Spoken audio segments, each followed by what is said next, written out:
Man, I think that music's getting faster and faster. Hey, I like that music. You know, it's about like us catching fish this morning. That's right. We're with Les Smith. We're here at the Crappie compound, and we're at the Sore Lip 'em All event, and the fish are biting, and you're sore lipping them all, aren't you? Let me tell you that this event, which you very well know. I don't know how many people we got out there right now, but I think we're supposed to have 58 at dinner tonight. Right. And this event's gotten so big. All the great sponsors that we got, that are out there putting this thing on. Grizzly Jig Store every year in the spring, first week of February. Right. You need to come register. Come on up, visit the booth, visit all the sponsors, and get in on this trip because it's a trip of a lifetime. Exactly. Yeah. And so many people here and the guides that you have coming in to take out the people that are there, amazing. And so, but we're going to talk about how you're catching fish to the winners that are coming in because you're power trolling for them, right? Yeah, we, that's what I'm known for is power trolling, Brad. That's right. I'm not a live scoper. I do use a live scope to kind of help me along the way a little bit and identify where the fish are at in the water column, find out if I'm in fish and that sort of thing. But we're power trolling on the front. We're using those B&M 18-foot power trollers. Right. We using 3-ounce weights. Yeah. And that's got those cannonballs. We call them cannonballs. Got them on there. But we're running about 1.5 to 1.7 miles an hour. And, man, it's just the fishing's just gotten better every day that we've been out here. And today was a bomb. We got all the people coming in this afternoon that won the trip. Right. And hopefully we'll have the same kind of day tomorrow we had today. These church tackle planter boards, we got those on the back. So okay. Explain to them first about power trolling. What's power trolling? Traditionally, what you did, and then what you're doing now. Yeah. Power trolling is something that I learned years ago from my dad and just kind of perfected the technique. I don't know if you could perfect what he did, but things have changed a little bit. Right.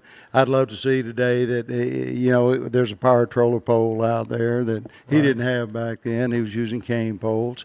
Things have changed up a little bit, but the technique is still there. But that's how I learned how to do it. The power trolling on the front is where you're pushing off the front. You're using those poles that are designed, and I have 1 million people that message me or ask, hey, can I use this pole? Can I use that pole? Can I do this? Can I do that? And it's kind of hard. You try to show people what they need. You show them the products they need. Right. You show them everything, how to rig up, how to rig the lines up, where to run your weights, how to do it all. But, when you're dealing with as many people as out there that are fishermen, they all want to do it their way. Right. So all I can do is tell you what I do, and it works for me. May not work for the next fellow, but as long as you get those B&M 18-foot power trollers, now some people may say that's too big, too long, too heavy. Go with a 16. I caught a ton of fish with 16s before I went to 18. So I would never go with a pole under 16, simply power trolling, because those, even with a 3-ounce weight, those rigs, back. They're drifting back underneath the front of that boat. You get a little bit of slap or wind noise up there or something like that, and it's going to affect you a little bit. So I try to get the power trollers. I'm telling you, this time of year, especially, you can just kind of count on the end of May, 1st of June. Crankbaits are going to be in. They're going to be hot. And you saw that yesterday. That's right. And we saw it this morning. So out the back, you're in front, you're pushing out. And now in the back, in the old days, you long line basically, right? Well, I did some long lining, did some crankbaiting back there, but the old, what I call traditional way, which, that's what everybody does. Until last year, early spring, I learned this technique and running planer boards. Right. I've seen it. I've seen people on the lake try it. I've heard people talk about it. And the first thing I hear somebody say, they're too complicated. I'm not going to do that. But I'm going to tell you, if you ever do it and you ever master it and you get good at it, it's absolutely unbelievable because I can do the power trolling technique underneath the planer boards. Right. And you can run these little church tackle mini planers are the way to go. You snap your line on right there, snap it through here, hook it on the end of your line, throw them out. And I'm telling you, put that 3-ounce weight on there, 2-ounce, whatever you feel comfortable with. Right. The fish have been so shallow in the water column this week. We're catching them 2 to 6 feet primarily. And so we hadn't run any weights. We just putting about 6, 8, 10 foot with double jig rigs or a fin spin setup, which is a crappie magnet fin spin on the top. Right. We're running the PICOs on the bottom.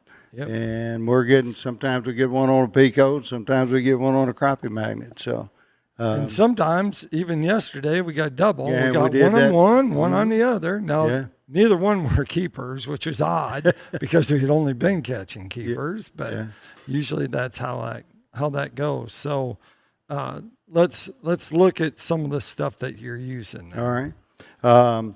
Well, Start with the planer. You talked a little bit about the planer board and the TX. this is the TX12 mini planer by Church Tackle, and it is the way to go. I mean, it's absolutely the bomb when it comes. It's small, it's compact, easy to operate. Got the little flag system on there. When you rig it up, and you got your little mini ships out there, and you see a fish hit, that little flag's going to come down. And so, as far as planer boards are concerned, those things are the bomb. They were real easy for me to learn. You can set the tension on them, different things like that right there. But we've got those things set to where a crappie hits it and it's coming down. And the biggest difference on this, and if you buy one, is that they changed the release out. So this release is more of a solid release, and it has a pin that runs through it. And then when you pull it, it snaps. There's no way it'll come off. Right. Yeah. And so when it comes off, it's pretty simple. But that is different. So if you buy a set and you're wondering why your set has the black release, that's because that's the one that comes with it. That's right. So, And if you have the other release, I would recommend using this little tab here, just in case it did pop loose. Right. Here, you're not going to lose your planer board. Right. And the snap here may not hold it, but I don't have to use this little piece right here with this snap. Right. So I can go straight to the back and snap it on. But so how many are you running? How many are running out of the flagship? Can we call it the flagship? Sore Lip 'em all? Yeah. That's what it looks like on some of our videos out there. Looks like a little Spanish Armada coming through there, But generally, you can. I don't ever run over 4 on each side. Now, when you got people like 3 Jim, planer boards and then 2 of the stern planers. stern planers. And a stern planer, it just goes straight out the back. Yeah. It doesn't run off to the side or whatever it may be. And we didn't get one of those, but I think there's one in that box right there. They kind of look like a carrot. Yeah. Kind of shaped like a carrot. And you just hook your bait on that stern planer, let it go. You can let 2 of them out the back, which we were running today, and then the mini planer boards off on the side. So, but deadly technique, unbelievable. When you're power trolling and you're doing that together, 1 minute these things may be hot, the other minute the front may be hot. Today they were both just smoking. So, I mean, when you got a limit of 25 crappie at 20, and we were taking up, and they were doing some filming, and we had 3 on when we had, and I said, "Now it's a shame to take a almost 2-pound crappie and chunk him, throw him back." And I said, "What are you doing?" I said, "We're done." That's we're chunking them back in the lake. But that's because the limit. Yeah, limit was a 25-man boat limit. Right. You can catch 10 per person, up to a boat limit of 25. So that's and they have to be over 12 inches. That's right. Yeah, over 12 inches. And there was a game warden out there yesterday that was nice enough to be out there and courteous enough to stop a few people and ask them if they had over 12-inch crappie and That's how right. many. So that's good. We need enforcement. If they're going to set the rules, we need enforcement for everyone on that. So next, after that, you're putting Yeah, you're putting the jigs on. Yeah, these are the Crappie Magnet. This is the Pro Series, and this is kind of what it looks like right here. Got a little flashy boo on it. Right now they're loving it. This is our what we call big and nasty setup right here. I like that he brings his own color. He brings his own color to his own podcast show. Yeah, there you go. Let me tell you that, and that's. I'm glad I have my name on that one. That's was what my I'm favorite saying. color. And but that's called Les Pink, and that's a bad boy right there. You saw it in action yesterday. Yeah, and, we caught some fish on that yesterday. And but it's got the Pro Series, and it's got the little slab curly underneath it. So this is what the Pro Series looks like by itself. Right. It's got the spinner on it. Got the little Crappie Magnet's got this head that's unique, and I think some people just maybe overlook it and don't realize what the purpose of that is. But you want that spinner to react with water flow. Right. Notice the little dip right there when you're pulling that thing. The water's going down, so it's actually pushing the water down on that spinner right there. Right. So it gives it, and coming through the water, you can see a little bit of bubble motion right there, which you would hope would attract fish, and I'm sure it maybe does, because those things all summer long, you just got to find the right color and get it on. We generally run the combination slab curly underneath, just run it up underneath the skirt right there, and then they have a red hook. That series this is called the Blood Series. Blood Series, there. Yeah, it's got the red eyes, red hooks, and that's called the Blood Series. Now we caught quite a few today on this with just the slab curly. Really? Yeah, they had. So we you had some on. Went a little more, but they were biting good today. You get in front of them. That's Which right. is interesting, because that takes us to the next thing. And we talked about red hooks on your jigs. And then you go to the next lure, and the PICO's got red hooks too. Let me tell you, when PICO put the red hooks on, I, for years on crankbaits, always changed out my hooks and put red treble hooks on. I believe in them. I think you'll catch more fish, and that's one thing I can commend PICO for doing. Yeah, and they're sharp little techie hooks. So. Let me tell you, they'll get you. They'll get you. Yeah. You're supposed to just get the fish. Now, yesterday when we were out, a lot of the fish that bit the crankbaits swallowed them. How about today? What was the deal on today? A lot of them today too. They just, I don't know, they like that bait, and when they come up, it's a little. You better be ready with your pliers and little doctoring there to get it out. But, so we'll kind of show them a variety. Show them a couple of those baits over there. I'll hold up this fire tag. Yeah.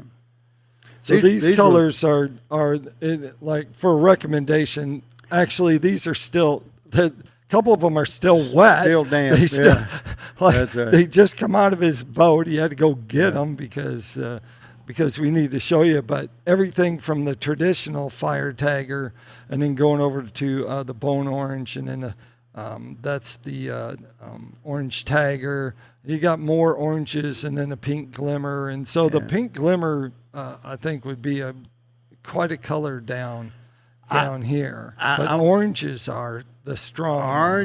Orange, black. This green. I mean, these are all these colors are. I tell you, when Mitch sent that box the other day of stuff, I opened it up, man. I thought it was Christmas time. Yeah. I looked in there and I thought, oh my gosh, which one do I get out? It was, because you didn't have any of these before he sent them. I know. The You bone must have orange told him. down. Yeah. Well, Mitch has always been a firm believer on this color, because early in the year or in the summer, if the shad get down there and start digging down into the mud, to cool off, then all of a sudden they got this kind of orange appeal to them, and that's the reflex to it. But so you troll at 1.7 miles an hour to 1.5. Yeah, today we probably averaged 1.5. Okay. And today, but now as summertime goes on and the bite heats up, 1.7 is my go-to number.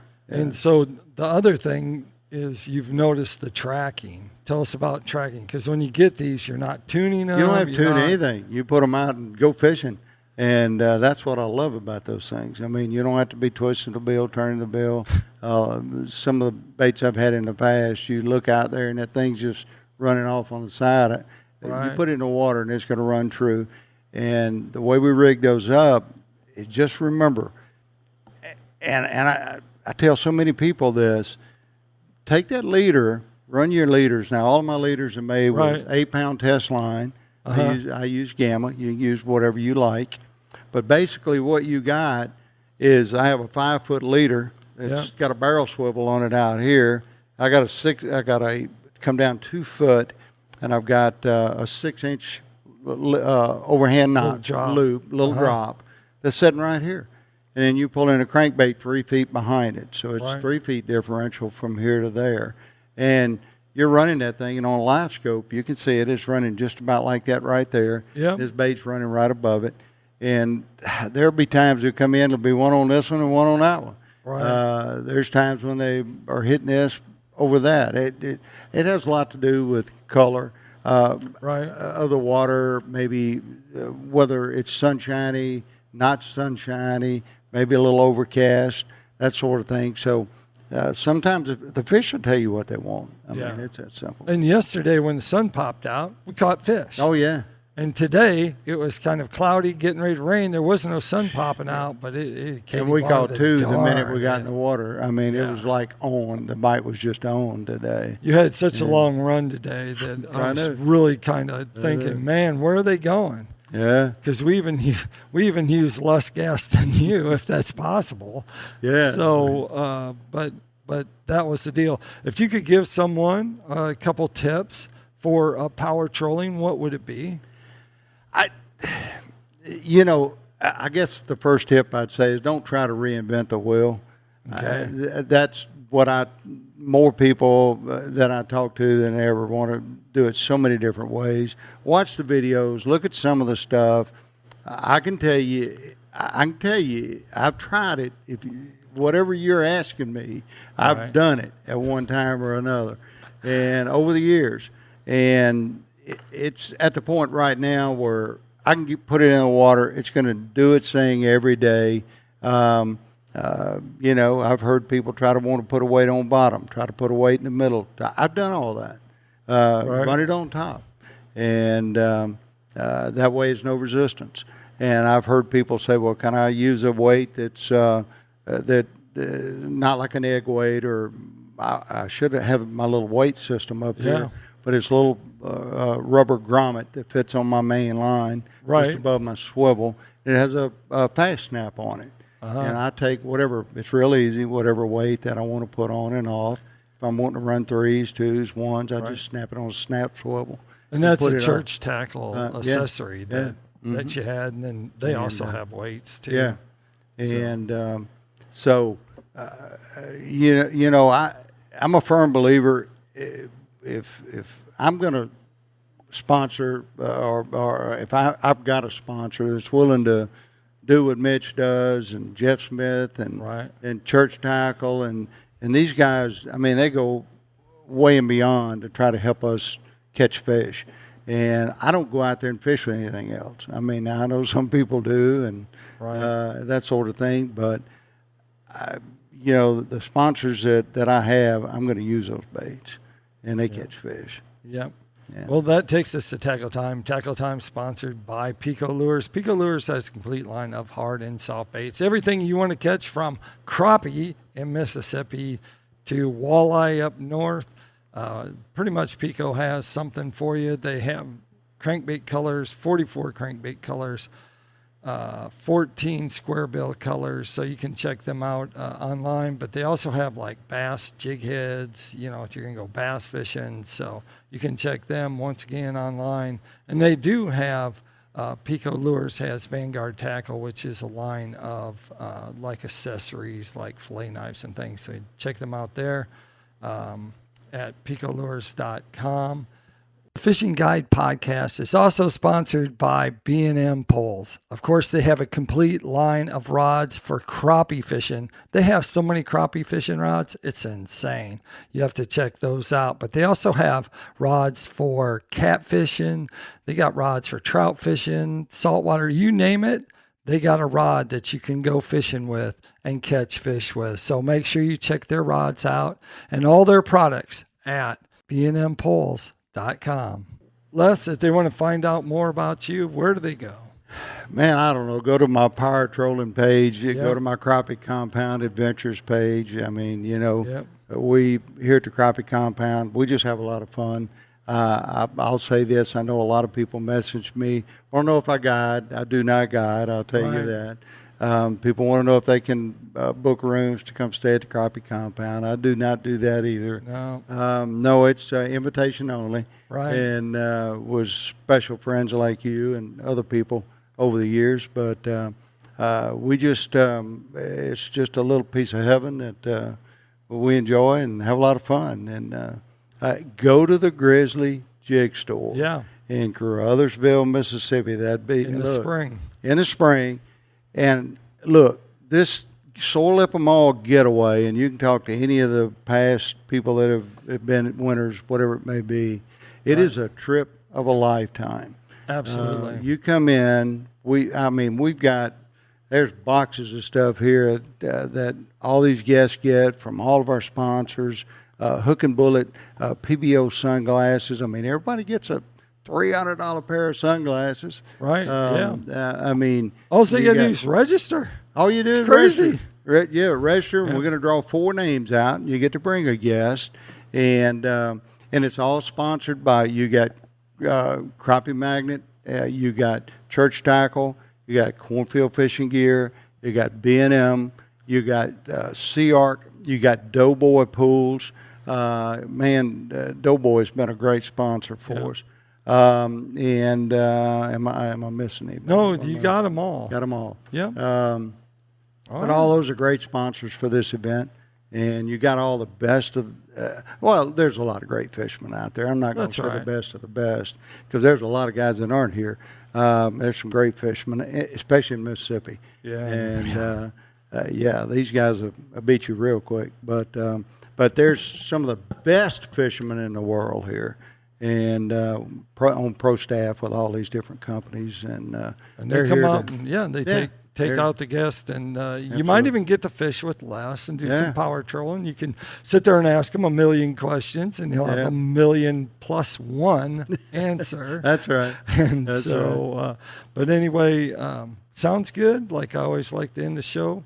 Make sure you keep your hook sharp, your lures in the water. So we'll let them all. That's right.